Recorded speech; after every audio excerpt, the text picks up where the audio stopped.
ગીર સોમનાથમાં યોજાયેલી નેશનલ ટુર્નામેન્ટમાં ગુજરાતનો ડંકો વાગ્યો છે। ગુજરાત અંડર 17 ગર્લ્સની ટીમ હેન્ડબોલમાં ચેમ્પિયન બની।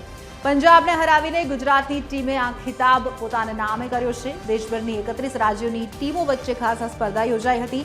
સોમનાથ સદભાવના ગ્રાઉન્ડ ખાતે નેશનલ ટુર્નામેન્ટ યોજાઈ। વિજય બાદ ગુજરાતની દીકરીઓએ ગરબે ઘૂમીને ઉજવણી કરી। સોમનાથમાં પ્રથમ વખત નેશનલ ગેમ્સનું આયોજન થયું છે।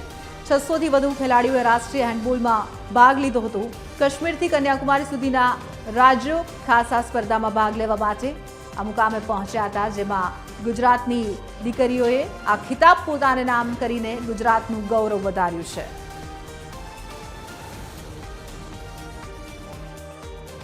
અને અહીંયા પ્રથમવાર સોમનાથની ગુજરાતની ધરતી ઉપર સોમનાથમાં પ્રથમવાર નેશનલ આયોજન થયું હતું।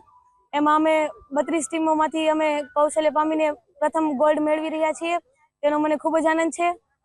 અમે ટોટલ 32 ટીમો અહીંયા આવી હતી। એમાં ખૂબ જ અમને ટકોટકી મળી છે।